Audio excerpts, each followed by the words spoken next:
നമസ്കാരം. ഹണി റോസിന്റെ പരാതിയിൽ വ്യവസായി ബോബി ചെമ്മണ്ണൂരിനെ കസ്റ്റഡിയിലെടുത്തു.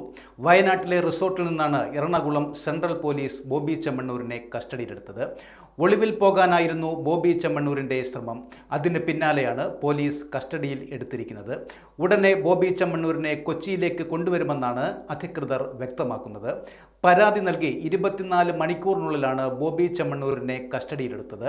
അറസ്റ്റ് ഉൾപ്പെടെയുള്ള നടപടികളിലേക്ക് പോലീസ് കടക്കും. കഴിഞ്ഞ ദിവസമാണ് ബോബി ചെമ്മണ്ണൂരിനെതിരെ ഗുരുതര ആരോപണങ്ങൾ ഉന്നയിച്ച് ഹണി റോസ് എറണാകുളം സെൻട്രൽ പോലീസിൽ പരാതി നൽകിയത്. അശ്ലീല പരാമർശത്തിലൂടെ നിരന്തരം തന്നെ വേട്ടയാടി എന്നാണ് ഹണി റോസിന്റെ പരാതി. തുടർന്ന് സ്ത്രീത്വത്തെ അപമാനിച്ചെന്ന് കാട്ടി പോലീസ് കേസെടുത്തിരുന്നു. ന്യായ് സംഹിത 75-ാം വകുപ്പ് പ്രകാരമാണ് പരാതിയിൽ എറണാകുളം സെൻട്രൽ പോലീസ് കേസെടുത്തിരിക്കുന്നത്. ഇതിനു പിന്നാലെ ഹണി റോസിനെതിരായ പരാമർശത്തിൽ ഖേദം പ്രകടിപ്പിച്ച് ബോബി ചെമ്മണ്ണൂരും രംഗത്തെത്തി. തന്റെ പരാമർശം ആരെയെങ്കിലും വിഷമിപ്പിച്ചിട്ടുണ്ടെങ്കിൽ ഖേദം പ്രകടിപ്പിക്കുന്നു എന്നായിരുന്നു ബോബി ചെമ്മണ്ണൂർ പറഞ്ഞത്. ഹണി റോസിനെ മോശമായി ചിത്രീകരിക്കണമെന്ന് കരുതിയല്ല തന്റെ പരാമർശമെന്നും ബോബി ചെമ്മണ്ണൂർ പറഞ്ഞു. ഹണി റോസിനെതിരായ സൈബർ ആക്രമണ കേസ് അന്വേഷിക്കാൻ പ്രത്യേക സംഘത്തെ നിയമിച്ചു. സെൻട്രൽ SP ജയകുമാറിന്റെ നേതൃത്വത്തിലാണ് പ്രത്യേക സംഘം കേസ് അന്വേഷിക്കുന്നത്.